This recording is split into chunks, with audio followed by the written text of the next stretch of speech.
We have reached the top 10. It's an interesting top 10. It's a top-heavy top 10. We mentioned way back at the start of this series that there were 4 songs that had unanimous support. And the first one of those is number 10. Only at number 10. Only at number 10. That's low. Wow. Because it had no vote higher than 7th. So while it got 6 votes, for a few different people, it was sort of in that kind of like mid-tier, and those don't accrue a ton of points. But still, 6 people voting for it was enough to put it up at this level. So it's not like it's, it's buried. No, I mean, it's in good shape. It's just not going to be quite good enough to withstand some of the big-time votes that are coming still. And that number 10 song is not that. That's Fairy Fountain. Interesting. Is this. Oh, Okay, so I I did vote for voted this one. for this one.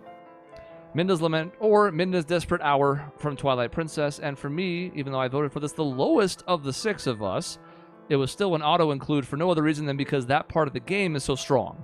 This song perfectly conveys that desperation that's in one of these titles because you're like, oh, she is fucked up and we got to do something fast.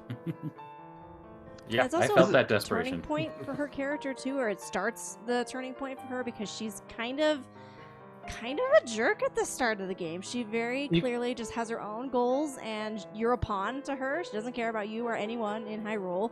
And this starts to shift that perspective and make her the celebrated companion character that she is now. So You can say it, Michaela. She was kind of a bitch the whole time. She was like tricking you, leading you on, making you feel kind of dumb. Like, she's a little wolf.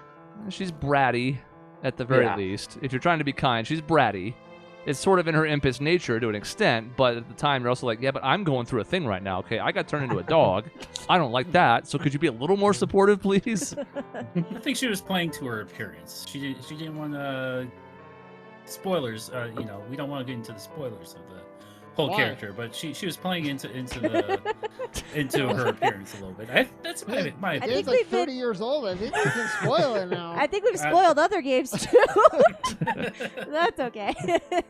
Like, remember when we talked about Wind Waker and we were like, hey, remember when he stabbed Ganondorf in the head? Pretty big Spoilers, spoiler. guys. Yeah. That's not a spoiler. You're gonna fight. Everyone knows that. That's That's common not a knowledge. spoiler. Yeah, it just shows you there's more to her than meets the eye. There's more under the surface, and I think the song captures that pretty well, actually. Yeah, this is one of those ones where I actually think I picked this one not because of the game, how it reminded me of the game, but actually just hearing the music. It's a very pleasing piano, but also just has a sense of, I don't know if it's anticipation or just what's going to change, just how things are progressing. It's just got a very pleasing melody to me. Oh yeah, and it pops up in a lot of tracks. Mhm. I picked this one. There were a couple of games that had the same track, the same melody pop up a lot. We've kind of talked about that a bit. And this one, it was an easy top of the list for this particular theme for me. Yeah, because it conveys that emotion so well. And it's also like, you remember she's all like pale/colorless. And, she's had a few moments before this, but this was the first moment where I think they really had you feel more attached. Like, you could see her making strides a little bit before this, and all of a sudden, oh no, Zant has fucked everything up, oh god.